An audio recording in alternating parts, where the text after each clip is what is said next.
Hello, everybody, and welcome to our top 5 Matt Smith stories. And already, I'm looking at all of these stories, and I'm like, how the hell am I going to pick 5 out of this? But I'm going to try.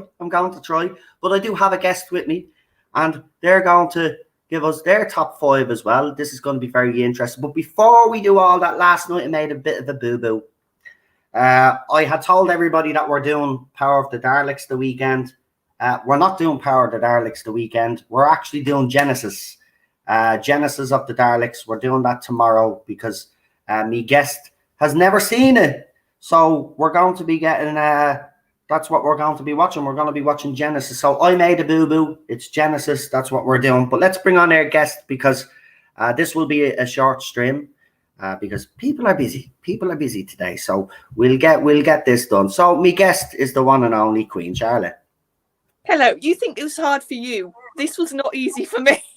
Yeah, I'll tell you, I'm still looking at all these stories, and I don't know how I'm going to pick five. That's not going to be controversial, but I'm going to pick the 5 that I actually personally like. I think that's the only way to do it. Everybody in the chat as well, while myself and Charlotte are giving our 5th pick. If you want to throw up is our 5th pick, and then at the end, then when we get to number 1, I want everybody then to throw up their top 5 again, and I'll read it all in one list, and I'll read you their top 5 out, and let's see how different. Because remember when we did the Tom Baker top 5, that was hard. I think I might have changed my mind about 17 times with that list, and I even got confused. I even confused Genesis with Bleeding Pyramids of Mars because like me head, everything was just going on in me head. But yeah, so I think we'll, without any further ado, I think we'll start with our number 5 pick. So we'll go with ladies first. Charlotte, what is your number 5 choice? Well, this changed quite a few times. This was one of the slots that I was like kept having to shift stuff out. But I settled on Day of the Doctor. And one of the reasons why is because I think you've got to remember back at that time, Tennant hadn't been back in the show for a amount of years. It's not like now where we're fed up of the sight of him. It was an event that Tennant was coming back. And I think Matt very easily could have been overshadowed. He really could have felt like he was having to take a step back, as well as John Hurt, like the incredible actor of John Hurt. And I was watching it again today, and that story and that episode, Matt is very much commanding it. He's very much in the centre, and there's so many gorgeous scenes with him. I think one of the ones that stood out was when he first sees the picture, the Gallifrey painting, and all the Time War sort of memories and pain comes back. And I love how Matt performs that, because he's like fighting tears. He's not shouting, but you can just sense this absolute anger and despair, and I think he plays that brilliantly. And then you've got then the fun sort of goofiness of Matt when he's with Tennant, with the Sonic scene and the sort of silliness of Matt. But then near the end again, you've got that scene when Clara, or the moment, takes him to the projection, and he says, "Who am I then?" to Clara, because she's saying she's talking about the other two being the warrior and the hero. And just Matt's face when he says, "I don't know who I am," to her. It's once again, it's like we have both said with Matt, you have to look at his face, you have to look at his eyes. It's everything else set from his dialogue almost, even though he says that beautifully. But he was it got me crying. It literally got me in tears, Matt, with that scene, because you could just sense how confused and sort of. And that was also interesting because he also had that thing of how many children, the counting of the children. And and his incarnation was sort of seen as getting over it. Yeah. And he played it like that. But in that moment when he says, I don't know who I am, you could see he wasn't over it. He was just faking it. And that I love that. So that's why Day of the Doctor's 5. Okay, well, mine is completely different. And it's actually going to be Matt Smith's very first episode, the 11th Hour. And the reason why is because obviously after David Tennant, even though I was kind of ready for David Tennant to go, when I seen obviously like everybody, when we'd seen those first public images of Matt Smith in apparent costume, it turned out not to be his costume. It did cause an awful lot of controversy. And I wasn't sure that he was the right pick for the Doctor. But then the 11th Hour came along and he hits the ground running in this story. He's got the speech right at the end, and I'm the Doctor basically run that, and his face when he says it. Again, huge thing for me as well when I'm going to be picking these stories is, a lot of Matt Smith's acting, as you had said, is in the facial expressions and stuff like that. So for me, the 11th Hour, it's got, the Earth is obviously under attack. It's going to be destroyed. The Doctor's no screwdriver. So, he's basically trying to, no TARDIS, no screwdriver, and he has to try save the world. And he literally does. It's brilliant. I love the scene when he first gets out of the TARDIS, he smacks his head off the tray, and then he starts going in. He has all that scene with Amelia Pond in the kitchen. And he throws what does he throw out the door again? It's is it toast? Toast, yeah, and stay out. For me, yeah. Look, he's comedic timing, and then when obviously he had to be serious, he was brilliant. And as I said, that speech at the end, where he says, "Are the humans a threat?" and all this, and they're showing, and he goes, "No," and then he obviously does the speech, basically run, and then I was like, yes. We got Air Doctor. So for me, it has to be the 11th Hour. It has to be, because obviously you will see me way of thinking as we go along, right? Because I kind of know now what my top 5 is going to be now. So 11th Hour for me is number 5. So let's see what people in the chat. So we've got interesting. Time of the Angels and Flesh and Stone. Ooh, interesting. Right, Charlotte, let's get straight into our number 4. What is your number 4? My number 4 is A Christmas Carol, because it's my favourite Christmas special.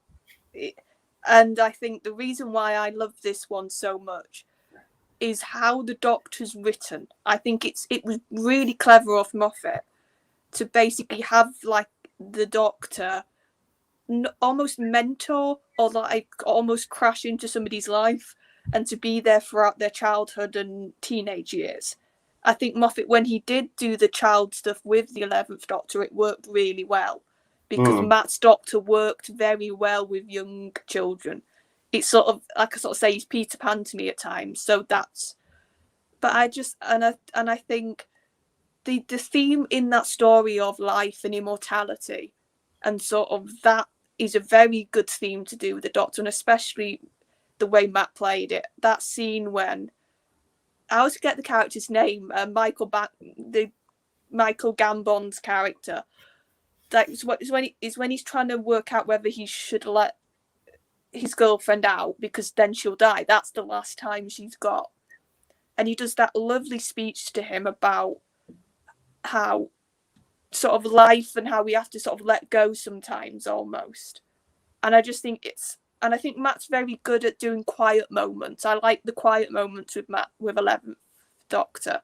And I think that story has a lot of little quiet moments with him. And it's sort of, he's very good at sort of, like I said, it's not shouting with Matt. It's sort of very small moments. So Christmas Carol's number 4. Right, again, this is our number fours are going to be completely different. My number four is going to be Night Terrors, the episode where the doctor goes to he gets the message from the kid, and they land in the estate, and then he goes up to the apartment, and the kid is afraid of the closet, and what you call them, they all get sucked in. I love that dollhouse one. I love the horror element. And it's for me. I could have picked the God Complex as well, to be quite honest with you, but I have to leave one of them out because Yeah, that was in, and then it got out of my top yeah, five. I had to leave the God Complex out because I prefer Night Terrors just a little bit more. But the kid in it is brilliant. The dad in it, I love the dad in it as well. But it's all about family. It's about the doctor trying to convince when the father finds out that the kid is basically alien, and the doctor is like trying to convince, well, like he still is your kid. And then when you see at the end scene where the dolls are surrounding the kid and he goes to rescue his son. It's just brilliant. It's just a family. This is the four. I think this is one of the episodes where you see Matt Smith coming to the fore when it comes to families. He's very big on families, actually. Matt Smith throughout his era. Look what he did for Amy Pond and her family in the Pandorica. Yeah, the Pandorica opens and the Big Bang. Yeah, no, By the way, but I think well, Matt's doctor had to sacrifice a lot during his run. yeah, He had to let a lot of things go yeah, that he probably didn't want to. yeah. But yeah, for me, Night Terrors, because I like horrors, right? And I do like, I did like the dolls. I thought they were creepy. And there's a lot of tension between Rory and the doctor still, because Rory is obviously very protective of his wife, and they get into another situation, and Rory thinks they're dead again. Oh, we're dead again. Like, but Matt Smith. No, I think Matt Smith, his doctor, is very clever in this episode. He convinces the father, look, you've looked after this kid. This kid is your son. He might be alien, but he's your son, sort of thing. And the end of it is quite sweet. But I would have loved him when he leaves, when he walks up. He says, "Oh, maybe I'll come back in about 6 or 7 years' time when he hits puberty." I would have loved to see a sequel to that one, actually. But Yeah. I'm gonna pick Night Terrors because I like the scary episodes. And if we were doing David Tennant right now, Midnight is in my top five because I like those kind of scary Yeah. horror stories. Again, as you said, we both could have put the God Complex in there, but I had to leave one of them out because my other three are actually, I think, are decent. So for me, my number four is Night Terrors. Right, let's get straight into our number three. Yeah. So this is one we might share, I don't know, but I'm going to go with the doctor's wife. Because the problem was I had three that were battling out. It was the doctor's wife, Vincent and the doctor, and what was the other one? I can't remember off my head now. I did have three that were constantly beast below, that were knocking each other out. But I settled on Doctor's wife because Interesting. I think I know it's more of a newer Who thing, but I love the TARDIS and the Doctor as a partnership. I do think I just love whenever they address that in the show, and I think this could have gone so wrong as well. This whole concept of let's put the TARDIS's personality into a person, but actually they got it so right. I think I really do like actually the actress and the way the TARDIS is written. I think she's the right amount of zany, but she really cares, and that's what comes through. Like you said, that line when he sort of says, "Oh, you never take me where I want you to," Yeah, but she says, "No, I take you where you need to go." need to go. Yeah, And it's just and it's simple. I like the fact that it's simple dialogue, but it's so perfect. And the bit when, and I think also in this episode, you see so many sides to Matt's doctor. You see the excitement when he thinks he's going to find another Time Lord. And then you see the anger. And then you see the absolute anger. Yeah. And I love Matt when he's angry because Yeah. it's such a contradiction. His sort of mask personality is the child, almost happy, sort of arms flailing, cheeky Matt. That's the mask. But I think the 11th Doctor almost has got quite a harsh streak, quite a venomous streak about him when you get him angry. Yeah. And I think in that you see this because it's his TARDIS. And it's that promise of, I was going to see another Time Lord and you've taken it from me. And then that when he's interacting with the TARDIS, you sort of see the excitement again of, oh, I can talk to you, but then the absolute heartbreak. And that scene when she's died. Yeah. And she like makes a ghost almost of herself. I don't quite. And that conversation they have, it breaks my heart every time I watch it. Yeah. Because Matt is just, you can see he plays heartbroken.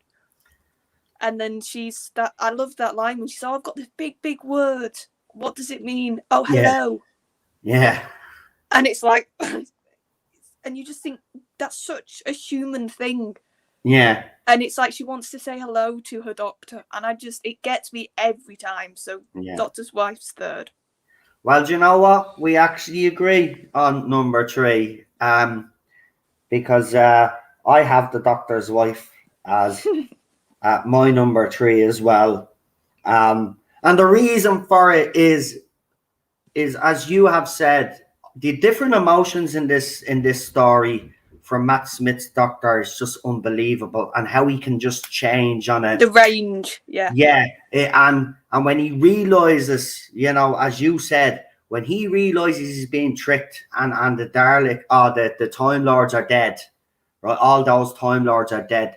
You can see the fury in his face, and he's heartbroken. He's literally heartbroken because for the first time, I think, in this Doctor's run, I think he has a bit of hope that there's other Time Lords out there, and then it's taken away from him. It's literally taken away from him.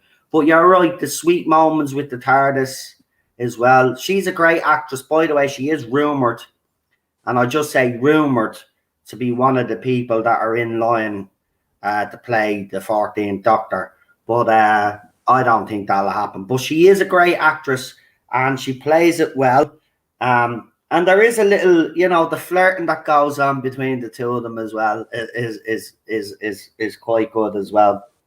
But this is another one. It's a creepy story to me, this one. Yeah. Neil Gaiman knows how to do the creepy. And again, as I said, I prefer, listen, I would love a whole season of a Doctor where it's just kind of like horror, and all that creepiness going on. That, for me, that would be the ideal season of Doctor Who. Have a creepy one, But the Doctor's Wife is just one of those good stories. And then when they build in the TARDIS together and his excitement. But my favorite scene out of that whole story is, okay, we mentioned the one where he finds the cubes and he's distraught.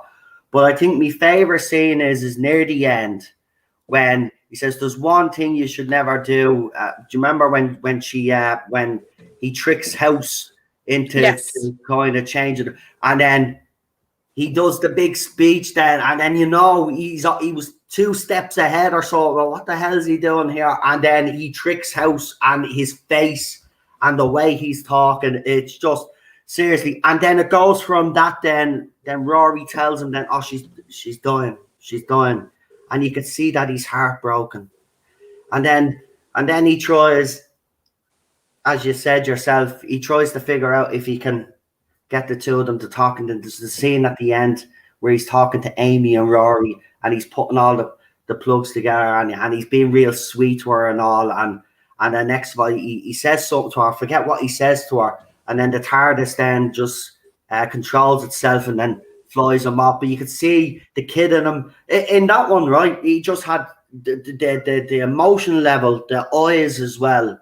The eyes in this, I keep saying it, like people think it's stupid, but his eyes, his facial expressions in that episode. Yeah, I said this a few weeks back because we're doing Matt Smith at the moment. You know, I've always liked his Doctor, but watching it over again, I can't believe how unbelievable he actually was. He was an unbelievable Doctor. And you know, he regrets leaving. I don't know why he left. To be quite honest, I don't know why he left. I think we wouldn't have got Peter. We wouldn't have got Peter though. But in saying that, you know, I'd love him to come back. There's rumors that apparently he's going to be, because there's a couple of YouTubers out there, won't mention them. I don't know if it's true or not, but apparently Matt Smith is going to be appearing in one of these specials. And if that is true, I wouldn't mind seeing him back. But if they do bring him back, he's going to overshadow Whittaker's Doctor, because his acting is just on par. Well, but that's the thing. You got to remember, he'd done acting before Who, but it was little roles. Yeah. Who was the first mainstream role he had? So if he could be that good the first time, that's I think he could be. I think if he comes back at any point, whether that's for the specials or for a 60th, I think he could possibly seal himself as one of the top Doctors, because I just think if he comes back now, he's going to be even better. So I agree. I look, as I said, we've been watching these past few weeks. We've been watching these and I am blown away by his performances. You know what? A lot of people do say this. You don't realize what you have until it's gone, sort of thing. And with Matt, you know, because of the second season of Matt Smith's, I think he unjustly got a bit of criticism off us all. But it was Moffat's writing. You look at his performances, even in the week episodes. He's brilliant, and this is what Doctor Who fans want. Even if the script is not the greatest, if you have a Doctor that can elevate that script, or an actor that can elevate the script, it makes it bearable. And that's what he did do, just like what Peter Capaldi did then after him. But yeah, the Doctors. That's me third one, but me top two now is difficult because I've swapped them around now in my head about 10 times already. Yeah. But yeah, the Doctor's wife, and I mean, it's not just his performance. It's, you know, but obviously Karen and Arthur's performances are great, but it is all about him. It's his anger. I just love when he does get angry. I love that side. Oh, I love it because it's sneaky. Like you don't notice it because it's not his usual Doctor personality. No. It's like that moment in God Complex where the David Walliams character, like the alien, was about to sacrifice somebody, and he gets really close, and you can just see he's seething with anger. He's just like, cowardice that's how you've survived your people. That's how you're the oldest in civilization, isn't it? And he says it's sneaky cowardice. And you could just see that really rouse him up. But that's what I love. He's not shouting at this alien. He's like just getting really close and sort of almost whisper. That's what Matt does when he's angry. He almost whispers his lines. And that's more scary. If somebody shouts at you, you expect it. But if somebody's whispering and sort of keeping a level voice, but still you can hear the anger, that's what's impressive about Matt when he's angry, that his voice level, if you've noticed, doesn't really shift. Yeah. But he just becomes like a different person almost. It's so incredible to watch. He is. I mean, again, you know, I can understand why he wanted to leave. You know, because his star was on the rise after and rightly so, because, you know, his acting, and he deserved a bit of success. I mean, he was supposed to be in the new Terminator movie, right? Not the one that recently came out, but it was Terminator Genesis or Gen Z, wherever you want to bleed and call it. And he's only literally in it for a few minutes, but apparently loads of scenes were cut. And I couldn't understand. I was like, geez, he left Doctor Who for this? but he didn't know it was going to work out that way because a lot of actors and they will get scenes cut. But I just couldn't believe they got him for this movie to play a computer or AI, artificial intelligence, and they just literally have him in it for a couple of minutes. That kind of, even though that movie is shit, I watched it because Matt Smith was in it. And he was wasted, just like I think Peter Capaldi was wasted with the Suicide Squad. But that's a different story altogether. We'll get away from that because I don't want to start any arguments. But yeah, look, it's as we said, that was number 3, wasn't it? Yeah. So that was number 3. But now this is where it's going to get interesting because number 2, I'm still looking. I'm swapping them around as we still go. But go on. What is your number 2? What have you settled on? My number 2 is The Time of the Doctor, which is Matt's swan song, his final episode. Damn, you've picked a lot of specials, haven't you? I didn't realise that until afterwards. Yeah, I was just looking. I said she's picking mostly on. But go on. Tell us why you've picked that one. I think it's because I love the way Matt went out. I think a lot of this is, and his Doctor. I think it was such a perfect going out story for 11. The fact that he's the Doctor that actually settled, that actually lived a life like a normalish life of being somewhere in one spot for a good amount of time, and he aged, and he had a little community, and he sort of became the little protector of that community. And I think that's such a Doctor thing to do.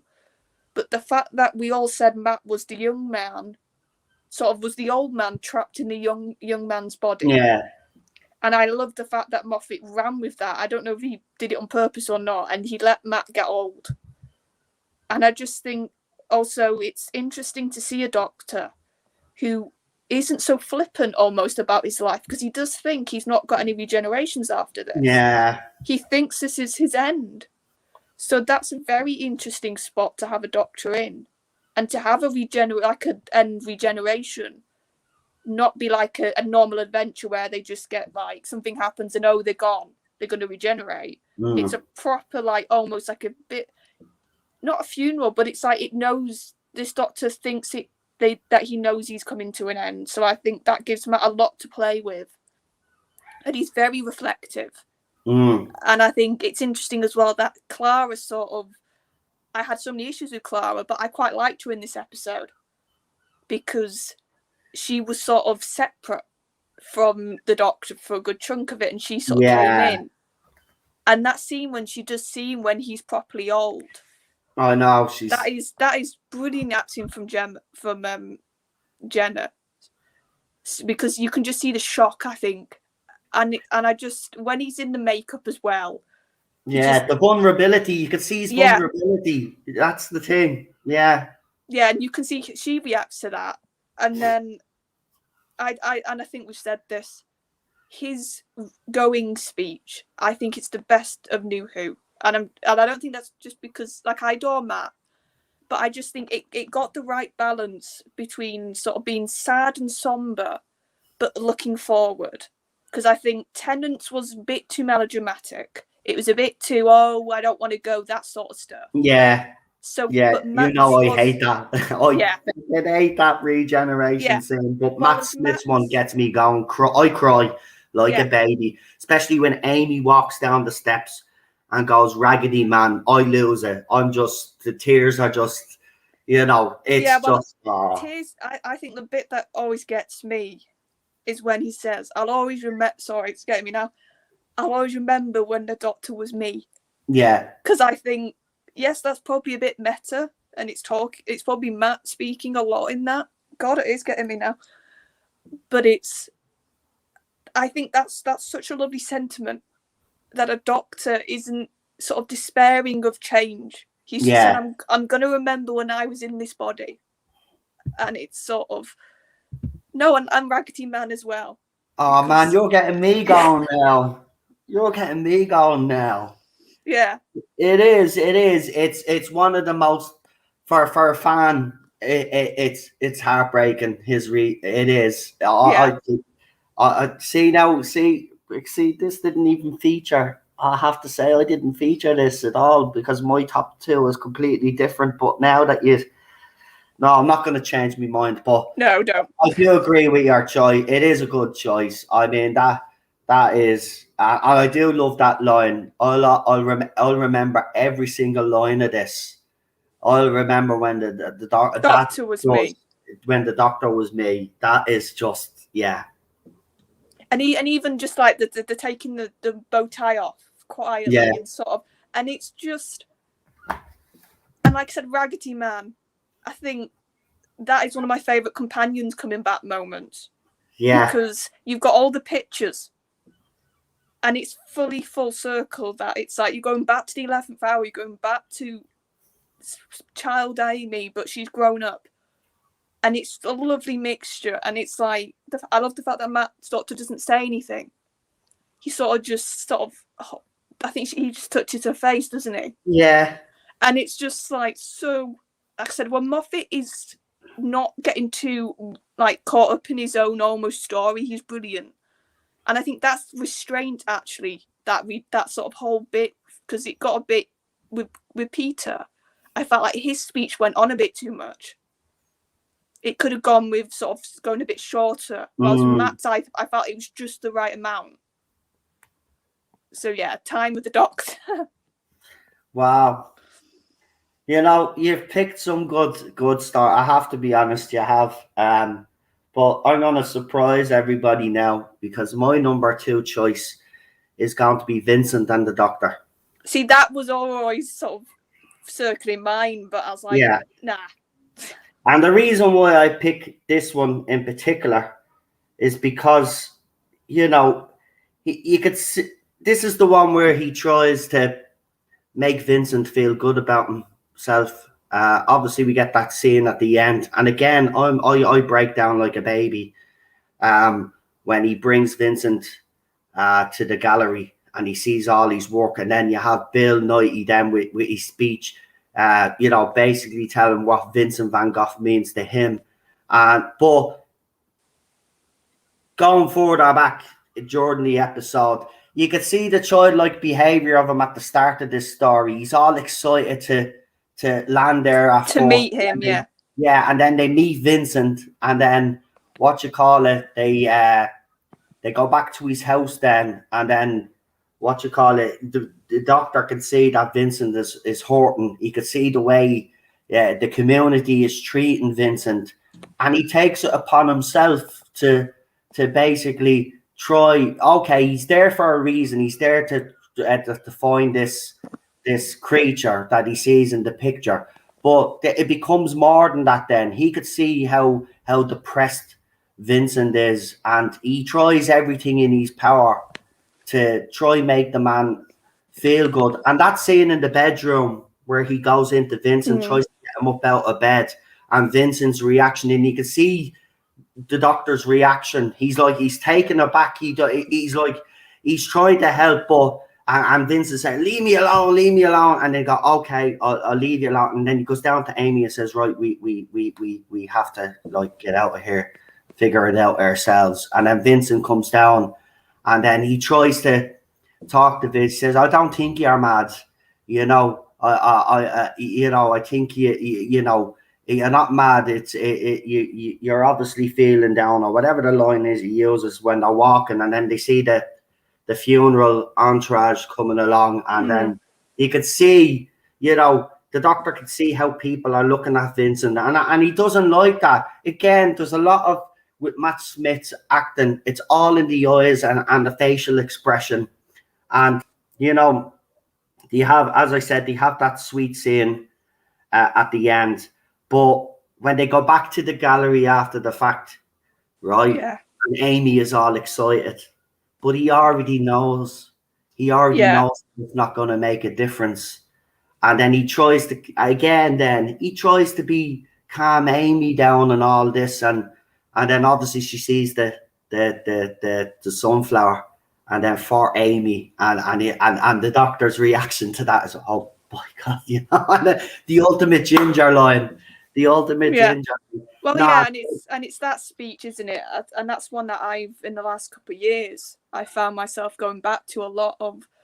Life's a pile of good and bad things. Yeah. And I think what I love about that speech so much is it's not sugarcoating things. And for me, that's what the Doctor wouldn't do. He wouldn't sugarcoat something. Yeah. He's saying that life can get hard. You can have times in life where you hate it and it feels horrible. But life's a pile of good and bad things. You get both ends sort of the spectrum, and you have to just try and enjoy both almost, or try and not to focus so much on one end. And I think that's such a lovely message. Like, if you want to do messages in Who, like, that's how you do it.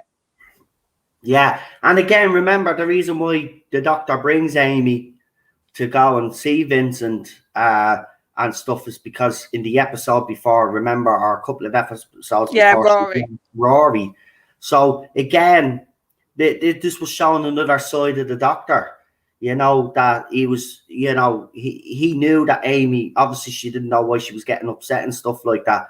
But to go out of his way and to do something nice for her, you know, that this is where, again, this is where, I don't want to kind of bring her up, but this is where Jodie Whittaker's Doctor has failed on every level.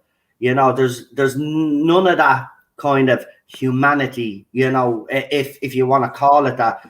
Well, I would say the Doctor and all their all up to a certain Doctor, they would always put themselves last. Yeah. They would put everybody else, and I think Matt's Doctor was especially like that. Yes. That he really would put everybody, his companions, the world in general, before his own needs. And that's a sign of him going, I've got the TARDIS, I know she won't understand why she's sad, so I'm going to be trying to make her happy. Yeah. So it's like that, and it's that intelligence, and like we talk about the intelligence with the Doctor a lot to do with science and sort of tech, but actually his intelligence a lot is to do with emotion. It's to do with reading people. And that's such a hard skill to have, and I think they've all had that. Yeah. But I think when it comes to 11 and Amy, he was very good at reading emotions, and sort of both of them, it's like trying to work out what was best and to try and make them happy. Sure, remember even, and it's not in my list, but remember even in the Asylum of the Daleks when he finds out that Rory and Amy, his marriage has basically collapsed. He tries and to what fix does he do? He goes out of his way to get the two of them back together, like, and it works. You're right. He's the most selfless, isn't it? Selfless Doctor. Is that what you would call it? Yeah. He's selfless. He doesn't put himself first.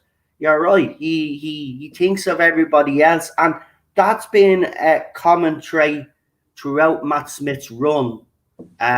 He always put other people first, even in front of his own feelings. You know, even when in The Doctor's Wife, as we spoke about, you know, even after the fact that he finds out that it's a trap and all, what's his first thought? Save Amy and Rory. Yeah. You know what I mean? Go back to the TARDIS. He tricks them to go back to so he always puts other people before him. I just look again, you know, I love Peter. I think he's for me the best New Who Doctor, but Matt Smith is definitely a close. You could put the both of them as the two Doctors in the New Who era that were kind of on par with each other. I just think Peter might just nick it a little bit because, let's be honest, he did get a lot more worse scripts, let's just say. Mediocre. And you never doubted him, no. And he was able to elevate those even more. Now, I'm not saying Matt Smith wouldn't have been capable of doing that because he already did with some of the stories that he had.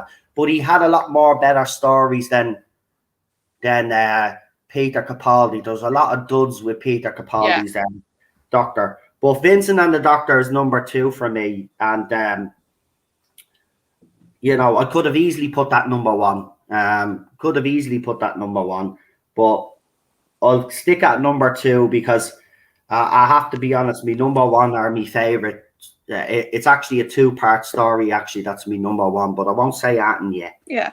Right? So, Charlotte, let's do this. And guys, do me a favour now, right? I know some of you have already been listing our top 5 separately, right? You've been going 5, 4, 3, 2, 1. Do me a favour now and put our whole list in one comment and let me know what your top 5 are. So, what is your number one, Charlotte? It's the 11th hour. Because I think one thing is, I think Matt had to prove himself so much with this episode. Because it's hard to remember now, but I can remember the feeling of the fandom. That it was like, Tennant's gone, nobody's going to be good enough. Nobody's going to be able to reach his level. And it really was like that in the fandom. And I think a lot of people were ready to criticise Matt. I think a lot of the fandom were ready to really give him a hard time. So that first episode had to hit the ground running, I think, more than any other Doctor. Because he came after Tennant. And I just think that episode is such a brilliant showpiece for Matt. And also I think it's clever because Moffat knew that Matt was going to get that hard time. He purposely gave his Doctor, I think, such a really hard task to do. Like, I was thinking about what other Doctors on their first sort of runs had to face. And I think Matt had one of the hardest jobs, his Doctor. Because like you said, no screwdriver, no TARDIS. He was like in a little sleepy village. His companion, he had to fight to even get Amy to work with him. Yeah. Because of the history of leaving her as a little girl. You had the usual funniness of regeneration trauma, which you saw in the episode. And I just think Matt just captured you in that first episode with the comedy. Because, like, Tennant could do comedy, but I don't think that was a big part of his Doctor. Matt, it was, and it worked so well with the fish fingers and custard. He was more natural, wasn't he? Yeah. And I think the thing that was also really good with the way that first bit of the episode was written, it sort of it made his alienness charming. Yeah. The sort of the weird and the alienness of his Doctor you saw through a child's eyes, which I think was really clever through Amy, because it was almost from her perspective. So that sort of weird, that sort of like, he's always eating, like I said, fish fingers and custard. He's used to tricking toast out. He's like saying, I want beans, and then spitting them out. I think if you give that scene, and I do believe this honestly, if you have any other previous actor doing that, it wouldn't work. It would come off a little bit too try hard with the comedy. But just Matt can do that. He's so good at doing that, and Moffat knew that, so he played to his strengths. I think it's also good because for once, a countdown actually works in this. Because he can't stop. He can't sort of wait about. He has to constantly be on the move. And also, if you think about how Matt's Doctor is like that, he's quite manic at times. Yeah. So it suited that. And like I said, I think Moffat was so clever that he understood like the 3 or 4 core bits to Matt's Doctor and sort of played into it.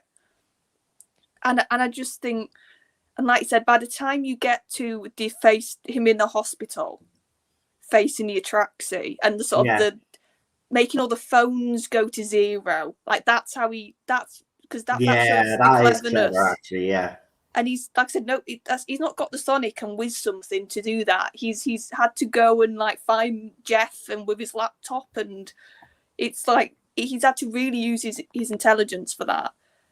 And like I said, by the time you get onto the roof, it's like he's arrived. He's a Doctor, and I think I loved Matt from the beginning of that episode. But I'll always remember watching that run speech, because it's just it builds, and by the time he's and the music also actually true. The music is brilliant. You hear his theme for the first time. Yeah, you hear Madman with a Box. Yeah, and it builds, and by the time he walks through that hologram, which is also a nice little way for them to also say, look, he is the Doctor. We've not forgotten Tennant. We've not forgotten what's gone before. I did love the way they did that. Yeah, right. That was a nice little moment as well. Matt's just the next one.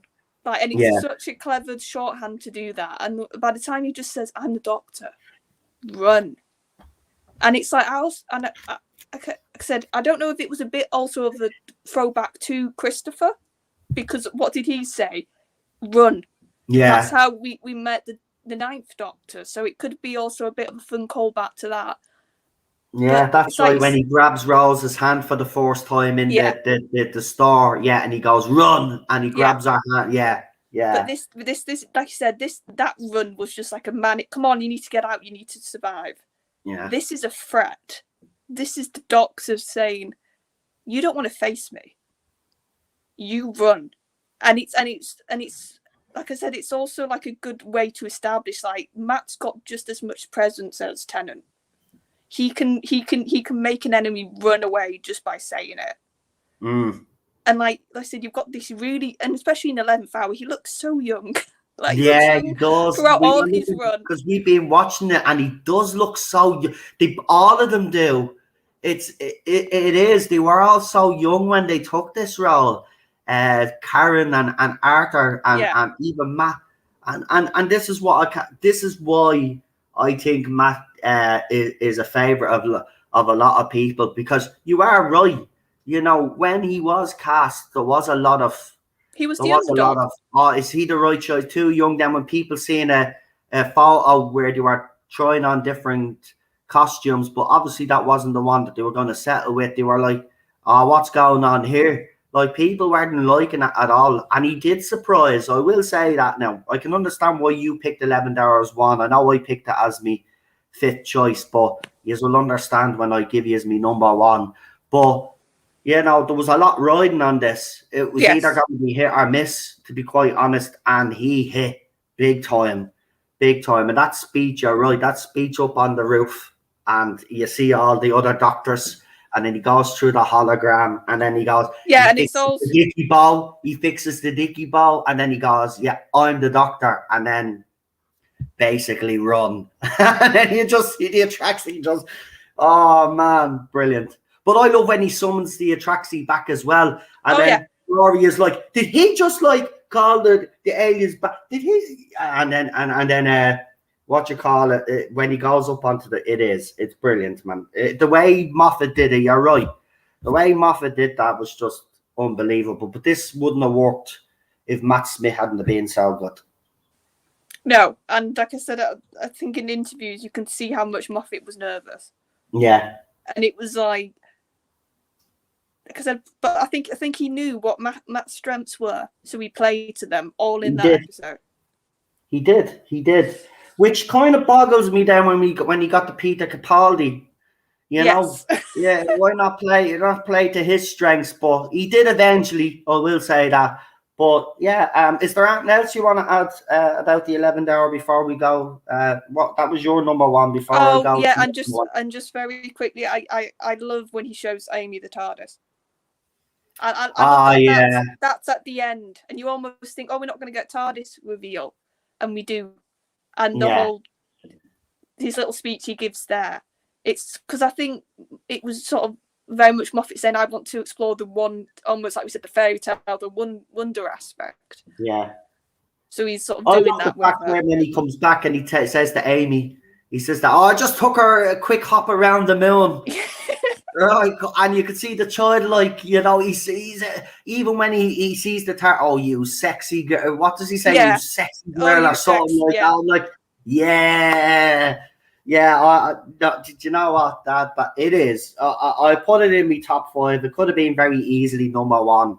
It could have been, but you will see what my number 1 is. So here is my number 1. It's a 2-part story, and it's the time of the angels in Flesh and Stone. The first time he meets River Song. And you can see he doesn't want to help, but he does, because, you know, when she gets him to scan the yoke, he doesn't want to do it. You can see he's thrown his toys out of the pram. He's like a petulant child. He does like, what trouble has she got me in this time sort of thing. But, you know, this, I think, was these 2 episodes. I think now, if I'm not 100% sure, but there's always been this talk that the time of the angels in Flesh and Stone were basically some of the early filming that had Matt Smith had done. Wasn't that one of his first things he filmed? That's what I've heard. That's what people are saying, yeah. And if that's the case, I mean, look at him in that right away. You know, if that is the case, he'd already hit the ground running if that was the case, because those two episodes. I mean, it's very clever, those stories. And again, they're in a situation where, you know, at first they don't realize they're in a trap. And then obviously he does find out then that they're in a trap. And again, you know, when Bob dies, you know, becomes Angel Bob, you could tell how angry he is when he feels so responsible. This is the thing about Matt Smith's doctor. He really took it personally when someone died.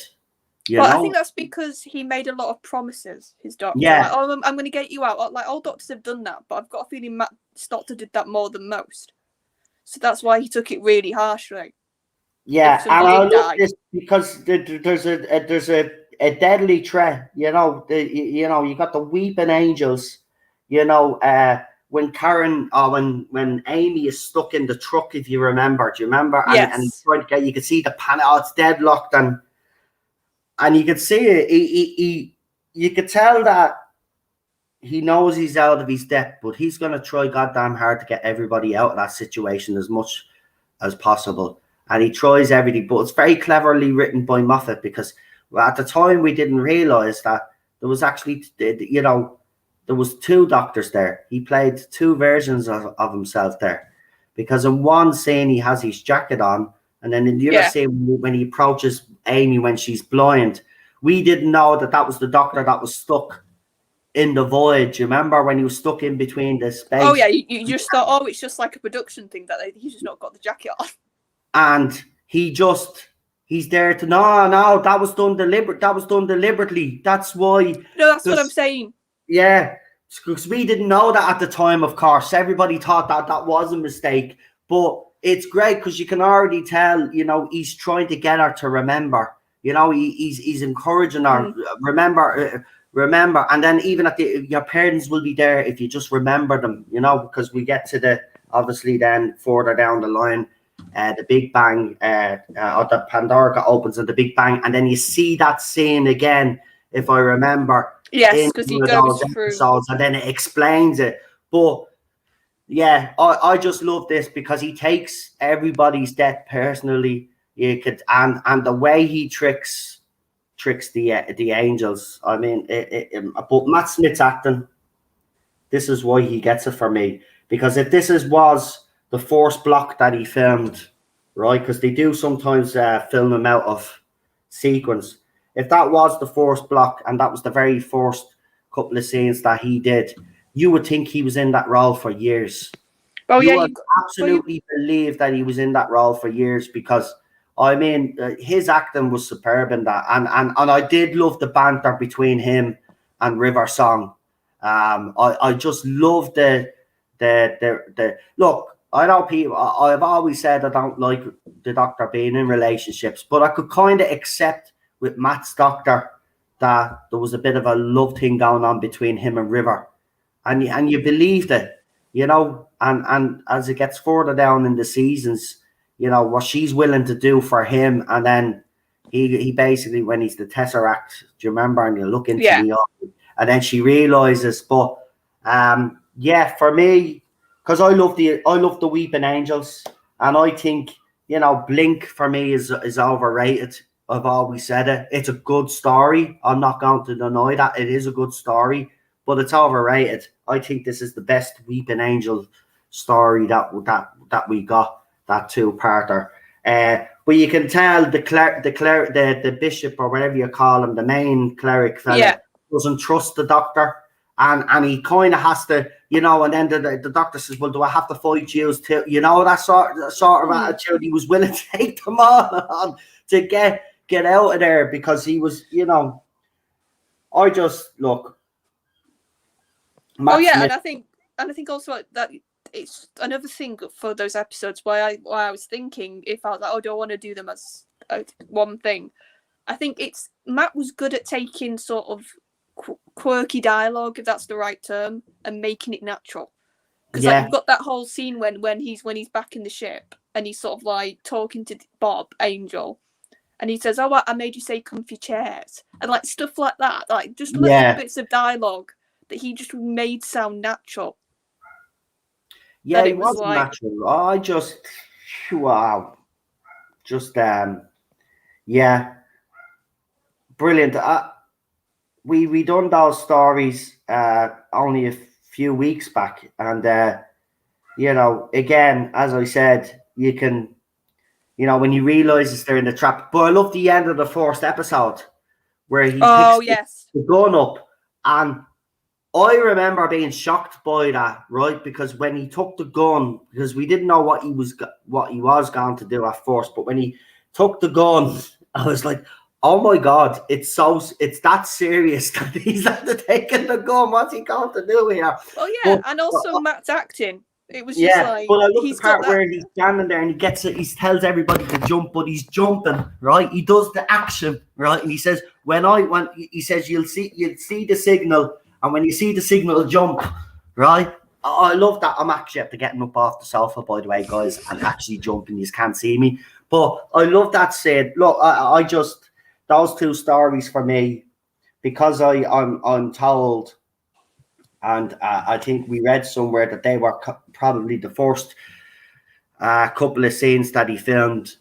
For me, if that's the case, that's why this is number one for me. Those two stories is because, you know, as I said, a lot of people weren't happy when Matt Smith was cast. You know, they were like, you know, he's too young and all this. They were doing all of this. Now, I have to admit, I was one of them. Now, I wasn't as critical, but I was saying, I don't know if this is going to work. I don't know what Moffat is going to, where Moffat is going to take this. But we did get the 11th hour and it was all okay. And, you know, as I said, you get the Beast Below and then you had the victory of the Daleks. And then after that, you had the time of the Angels on Flesh and Stone. And by that time, his Doctor was in full swing. You could see what kind of Doctor he was going to be. And I think these are the two stories that show you what kind of Doctor he's going to be, because there's a lot at stake, you know, and he's always thinking, he's always one step ahead of the Angels, which he is. He's always one step ahead, but he does take the deaths very personally, especially Bob.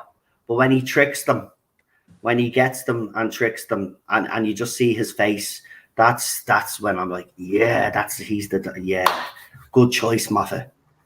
Why was your writing so crap? But we'll leave it at that. But that's my number one. It's going to cause controversy, I bet you. But here we go. We'll read out because Charlotte needs to leave now in a second.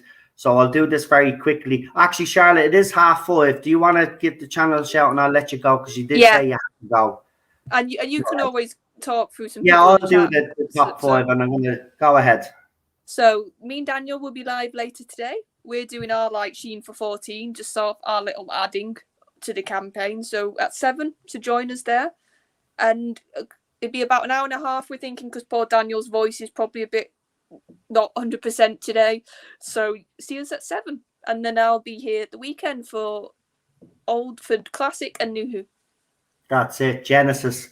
Don't forget, I messed it up. It's Genesis, not Power of the Daleks, folks. Genesis. Right, Charlotte, thank you. And well done. That was a good... I know that was hard for you. Oh, God. If we hadn't had a top 10, we probably would have shifted things around. But that's why I'm leaving that top 5s, because I want it to be a challenge, because it will cause a bit of a debate, and that's what we want. Because people will have different top 5s. But listen, thanks for joining me. And you and Daniel... enjoy our stream tonight, and I will see you over the weekend. Look after yourself and stay safe. I'll see you later, Charlotte. Right, let's get into some of your comments now.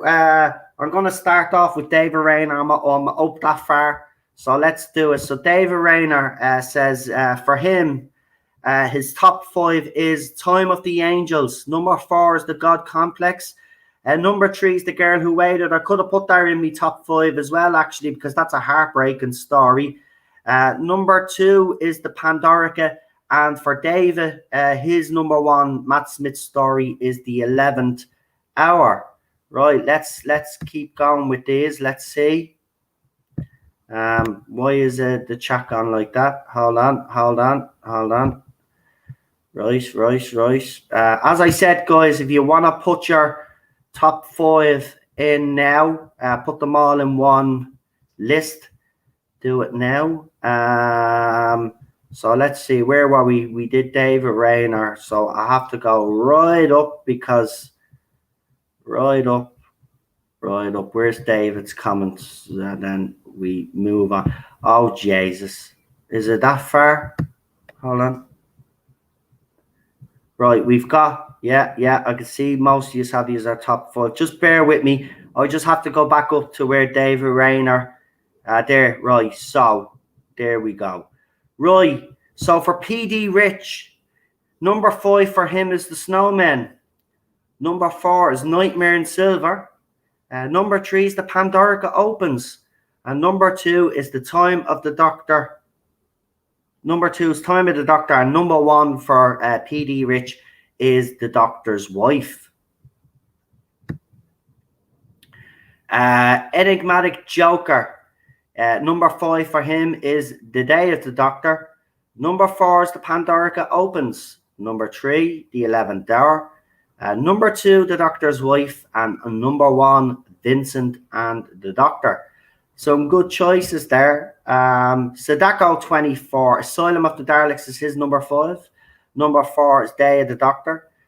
Number 3 is The Girl Who Waited. That's a couple of times I've seen that now, that episode. I could have put that in. Number 2 is Time of the Angels and Flesh and Stone. And number 1 for Sadako is The Rings of Akatan. We got CD there, and their number 5 is The Time of the Angels and Flesh and Stone. Number 4 is The Lodger. Number 3 is The Snowmen. Number 2, The Day of the Doctor. And number 1, A Christmas Carol. For Digby, we've got Amy's Choice at number 5. We've got Vampires in Venice, number 4. Number 3, The Pandorica Opens. Number 2, The God Complex. And number 1 is Time of the Doctor. A lot of you have picked Time of the Doctor. Interesting. Let's see if there's any more. Toy Mechanic says, number 5 for him is The Bells of St. John. Number 4 is Cold War. Number 3 is The Impossible Astronaut, Day of the Moon. That is a good story, I have to be honest. But number 2, we've got The Rebel Flesh and The Almost People. A lot of two-parters there, mate. And number 1 is Time of the Angels and Flesh and Stone. Good choices there, I have to say. Good choices. Let's see. So let's see. I think that's right. I see some of you are doing these our least top 5. We'll explore doing that at some stage. Didn't Graham Norton ruin that scene? I think he announced something. Yeah, it was heard over the. Oak. Yeah, they did mess up there. Hold on, the chat is at the jumping again. There we go. I see a lot of you are using Sheen for 14 as well. Thank you very much. Don't forget though to use it on social media there, Twitter, Facebook, wherever you are on. So for Cinnamon Toast Crunch, and welcome back, my friend. Joined us for our streams in the chat last night. Number 5 for them is The God Complex. Number 4 is Vincent and the Doctor. Number 3 is Time of the Doctor. Number 2, The Time of the Angels and Flesh and Stone. And number 1 for Cinnamon Toast Crunch is The 11th Hour. Interesting.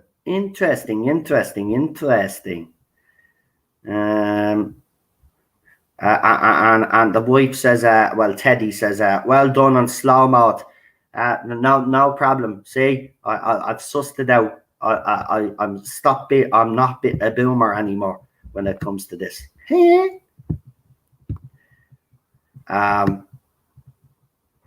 But I have to say some interesting. Listen, don't. on comics, don't go there with me with the Pandorica opens and the Big Bang. I have a huge problem with that two-part story.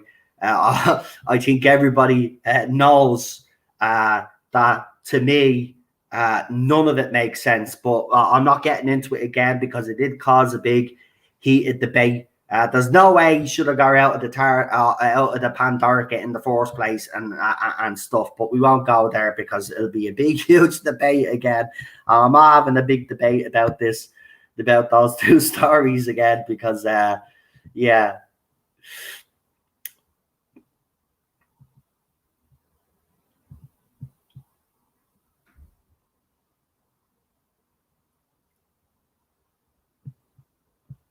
Yeah, dinosaurs on a spaceship. Right, right. I'm gonna kind of defend it here a little bit. It does get a bit of stick, right? But to me, right, it's like, for example, Love and Monsters, right? So to fans, it'd be kind of that bad, right? But for me, I love and Monsters. I'm not going to lie. I have a soft spot for that story. It's utterly ridiculous, right? But I don't mind stories like that. So for me, while dinosaurs on a spaceship is stupid, there is some good moments in that story.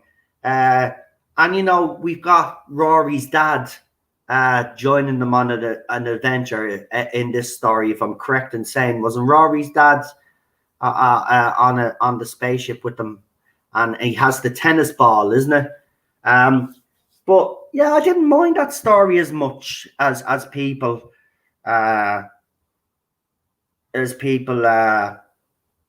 think, yeah, your man killed the old dinosaur. But look, you know, I don't mind the ridiculous stories, I have to say. You know, because it's surrounded by a lot of good. And episodes like Dinosaurs on the Spaceship and The Impossible Planet are not really supposed to be taken that seriously, to be honest.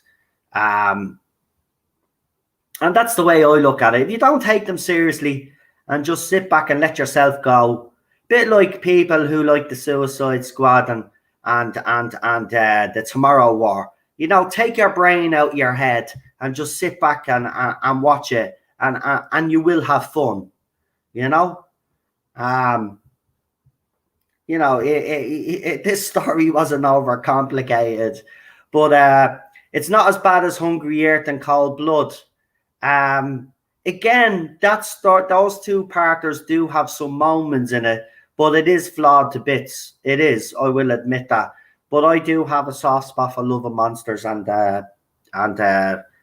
dinosaurs on a spaceship. It is terrible. I know it is. But look, as I said, you know, you remove your intelligence for 45 minutes, you know, and just go with the flow. It's actually quite enjoyable. I like the Power of Three. Again, it's another episode that is criticized by a lot of Doctor Who fans. I wasn't too keen on that one now, I will say that. But again, it's one of those stories, you know, because isn't that one written by Chris Chibnall, if I'm correct? Yeah, well, and written by Chris Chibnall. Just remove your intelligence from your brain and sit back and don't take it too seriously, and they're actually good. They're actually decent, right? The thing about it is, though, obviously we've seen what he's written for, like, you know what I mean, for now, but that's another time for another day. But as I said, you know, you remove your intelligence, you know, these stories are not actually that bad. I like Rory's dad in both of those episodes. Yeah, I agree. Rory's dad is brilliant in The Power of Three. And he is very good in Dinosaurs on a Spaceship. And as Teddy Terrier Tail says, that Rory's dad is a legend. I agree. You know, I would have loved to see a few more adventures with Rory's dad. That was the one thing now that I would have liked to see during that era. And there is a little moment where Rory's dad has a word with the doctor, and the doctor reassures him that he will look after them, you know, and he won't let anything happen to them. And, you know, in fairness, he didn't keep that promise to a certain extent because we all know what happens, Rory and Amy. But look, you know, we will, you know what, we probably will do, not just restricted to one doctor, their worst episodes, but I think we will do a top 10 worst New Who stories. And, you know, I think Chris Chibnall will feature a lot in the stories that he has written. But yeah, we'll do that sometime next week. We'll do our top 10 worst New Who episodes. Because there is a lot. There's the day that, you know, you've got Christopher Eccleston, David Tennant, Matt Smith, and Peter Capaldi. So there's a lot of doctors to choose from. And what we'll do is we'll do a top 10 list of the worst episodes of the New Who era. But yeah, I would have likened Matt Smith's Doctor to revisit Rory's dad, but that didn't happen. But yeah, but there you go. That's our top 5. Very interesting as well from the chat that a lot of you had picked. No, we're going to leave out Whittaker's era. It'll only be between Christopher Eccleston and Peter Capaldi, because it won't be fair. Because you are right, if you were to do Jodie Whittaker's 2 seasons, right, and add that to the worst episodes, sure, most of 4 episodes would feature, and I don't think let's get a bit of balance, you know what I mean? We know how bad the Chibnall era is. So we'll do it from Christopher Eccleston to Peter Capaldi, because it won't be fair putting Jodie Whittaker in there, her doctor in there, because most of her stories would feature. And in fairness, there is some duds from all of those other doctors out there. So I think that will be better to do that. I mean, you could do a separate list with the Chibnall era, to be quite honest with you. Rory's dad had a visit from his great grandson in a deleted scene. See, that would have been nice to see. Sure, I can give you. Look, I can give you. It's very easy to pick.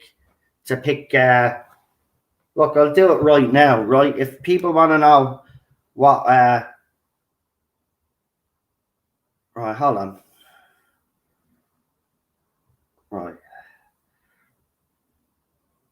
Right, so top 10. Top 10 worst episodes. Right, I can give you them right now. Right, not in any order. Right. So we'll start off with season 11. Right. So here's me episodes. Right. So the Ghost Monument, Rosa, Arachnids in UK, the Taronga Conundrum, Demons of Punjab, Witchfinders, It Takes You Away, right? And the Battle of Razkor, that bleeding stupid name that he came up with, right? How many is that already? That's 5, isn't it? Right, that's nearly our whole bleeding 4th season, right? Then our second one, I didn't mind Spyfall Part 1, but Spyfall Part 2, Orphan 55,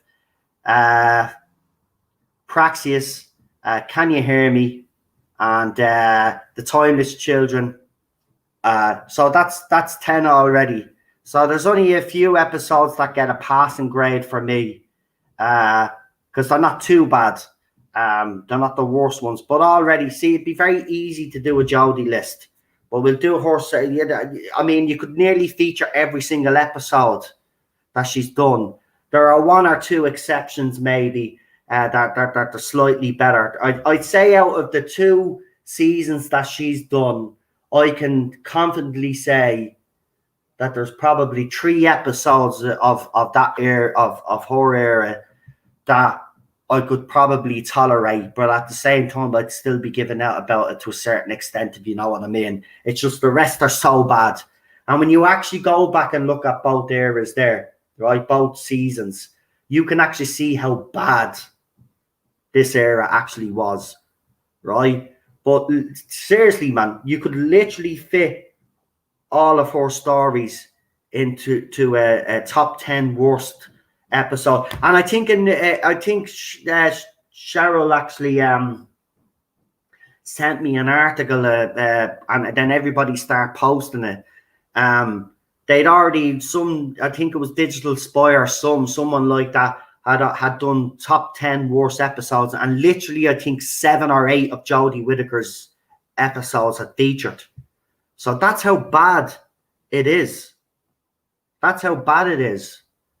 So yeah, I mean, that's why I won't put her in, because it wouldn't be fair, because there is duds with the other doctors. So next week we will do top 10 worst episodes, and it'll be between it'll start at Christopher Eccleston, Peter Capaldi. We stop there, because if we add Jodie, then you know there are some bad stories during the other eras. But there are about 7 that I can't remember. Totally uninterested. I know. No, yeah, The Timeless Children is the worst one. That would be me number 1 worst episode of all time. I think the second one for me would be Spyfall Part 2. Because, the Doctor literally reveals the Master in that episode, and in front of the Nazis, and we have, look, we'll leave it there, because we're not here to talk about Whittaker. But look, I have to say thank you everybody for giving us our list. Absolutely interesting to see, because we all have different tastes, but it was interesting to see that a lot of you had picked similar stories as well as number 1 choices as well. That was interesting. Obviously, as we say with all of these, like, our top 5 list could change, it depends on the mood, I always say. So if we were to do this again, say next year, I'd probably have a completely different top 5 list of Matt Smiths. It depends on the mood. So yeah.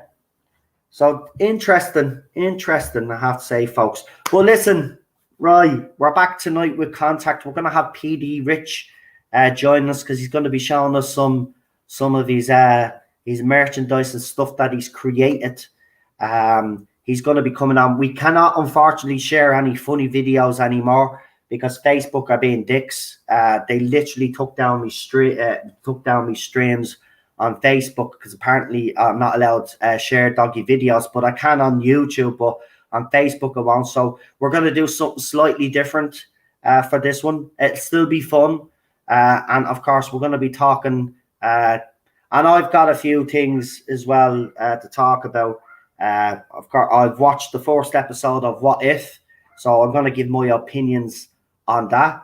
And I'm on the 4th episode of Turner and Hooch, so I want to talk about that as well. So there'll be lots to talk about, lots of fun to be had, and what you call it? Yeah, so we'll do that on comics. Can you share my trailer? What is your trailer? See, here's the thing: if it has copyrighted music on it, I can't share your trailer.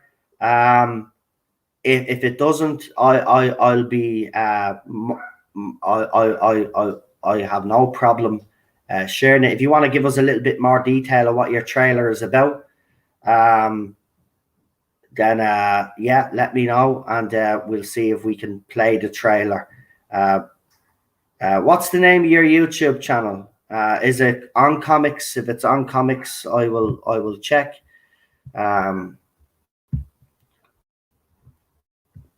But if it has any copyright music on it, unfortunately I won't be able to share it. YouTube are very, very particular now. And they're hitting streams left, right, and center. So just let us know. There's the YouTube channel there. Hold on, I'll check it on my phone first.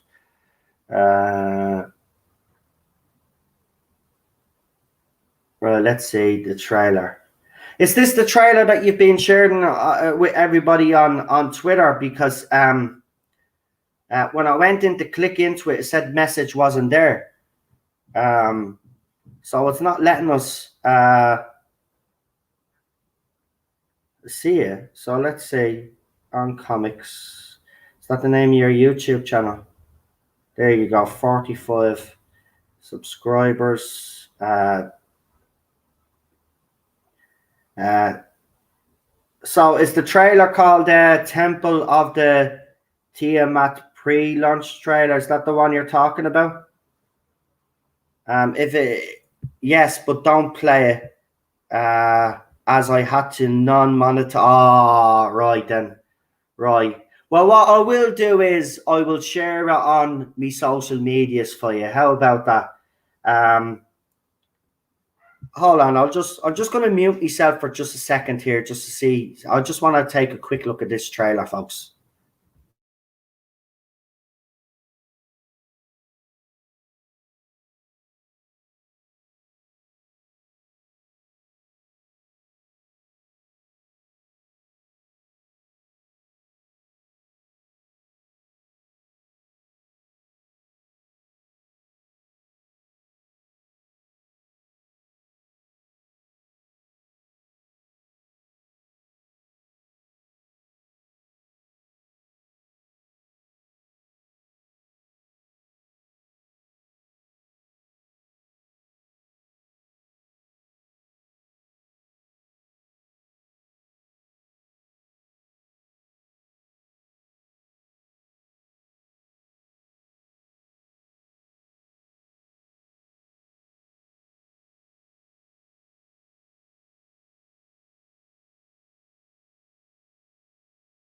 Right.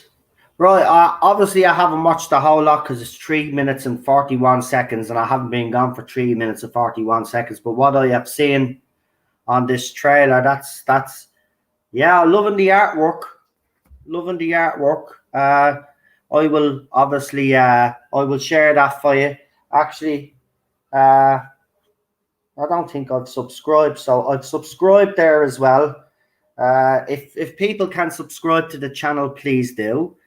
And as I said, we're back tonight. Now, again, I'm going to say it again now, right? So people are getting plenty of time now and plenty of notice, right? If you want to come on tonight for contact and join myself and PD, you just have to send me a DM, okay? Now, if you follow me on Messenger, send it to me on Messenger. If you follow me on Twitter, then send me a DM on Twitter. Now, you have to send me a message. It's no good you coming into the chat later on and saying, "Can you join?" You won't be accepted. I have to put these rules in place because there's people imitating people. So if you want to come on, you've got to send me a DM. PD Rich will be joining us tonight. As I said, he's going to be showing us some of this stuff that he has created himself. And by God, guys, he's in for a bit of a treat. I have to be honest. I seen some photographs that he showed me and pretty amazing stuff. So if you want to be on tonight with myself and PD, you want to be a guest on this stream, you have to send me a DM. It's the only way you're going to get on this show for now. Send me a DM, whether you follow me on Messenger or whether you follow me on Twitter. That's it. Now, what time is it now? It's 6 o'clock. We start in 2 hours, so I've given 2 hours notice. So if you don't get in touch with me before we start the stream, as I said, you won't be coming on because there's people imitating, as we've seen over the last couple of streams. There's people pretending to be the chat. So I have to take these precautions. And again, Cheryl is right. Go and check out Joe's channel, Matrix Lord, because he's been finding out what's been happening to myself and Daniel, and he's done a couple of videos, and it's bleeding hilarious. Go and show him some love. I have to be honest, Joe stepped up to the mark. He didn't have to say anything. when Cheryl had alerted him to what was going on, he went out of his way and he did a couple of videos, and they're hilarious. So go and check out Joe's channel. I know that might surprise a few of you, but if you've been watching the channel, me and Joe have obviously settled their differences, and we're talking. We've been talking for a while now. So go and support him, because he went out of his way to do those 2 videos to make it clear that bullying and this harassment is not tolerated. And he hasn't been feeling well, and he's been working as well. He's got a bit of a cold and he has to wear a mask and all of this. Now, he's not complaining but he hasn't been well, and he still took time out of it to go and do those 2 videos. So go and check him out. As I said, we've settled their differences, and we're talking. I've even supported him in some of his other videos that he's put up as well. So yeah, look, see, you can be adult about it. You might have fallen out with someone, but if you're adult enough and you could settle your fucking difference, and that's what people should be doing anyway. Be adult about it, settle their differences, and that's what we've done. So go and check out his YouTube channel. And I seen Alpha True's channel up there as well. I'll just give him a mention. He did his own top 5 Tom Baker stories. So if you haven't checked out Alpha's top 5 Tom Baker stories, go and check out his stream that he threw up on his channel there. And as I said, Charlotte and Daniel are going to be streaming at 7. If you just want to go and join them first before we start, we're going to start at 8 o'clock as we always do. Well, we normally start at 7, but because Daniel is streaming, I'm going to wait for an hour because he's really he's obviously supporting our campaign #Sheen for 14. So I don't want to kind of disrupt that while he's doing that. So go and check out Daniel's channel at 7 o'clock. Myself, PD, and whoever else is joining us will be on at 8 o'clock. I'll throw the stream up now in a few minutes, right? It'll be obviously on slow mode as well. And we will see you later on. Listen, guys, I just want to say thank you. Thank you for all the support. We really appreciate it. And go and check out some of those great YouTubers.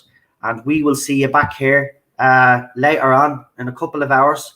So until then, stay safe, look after yourselves, and by the way, next week, remember, start thinking about your top 10 worst Doctor Who stories out of the Doctors that we mentioned, and we will do that next week. So I'll talk to you very soon. Here is the trailer. Bye-bye. See you in a couple of hours.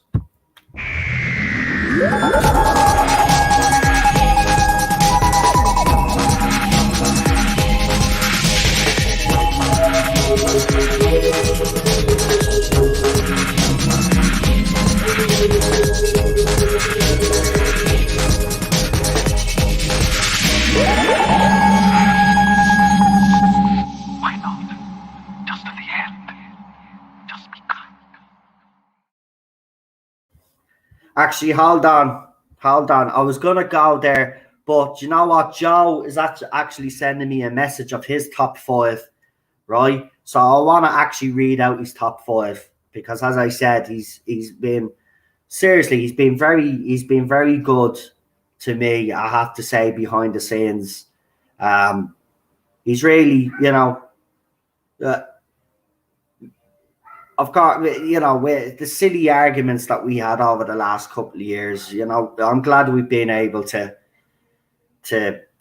put our differences aside. It's all bull anyway. But where's his top 5? I seen it there. Right, let's see. He's going back asleep though, so you enjoy your sleep, Joe. So he goes, a good man goes towards one of them. Angels take Manhattan because I was there. Rings of Bakatan, my favorite. Pandorica opens the Big Bang, and the Wedding of River Song. Time of the Doctor. Damn, there are so many. I love Matt Smith. More than 5, LOL. And he says he's going to sleep. Well, you get yourself to bed, mate, because you've been working hard as well.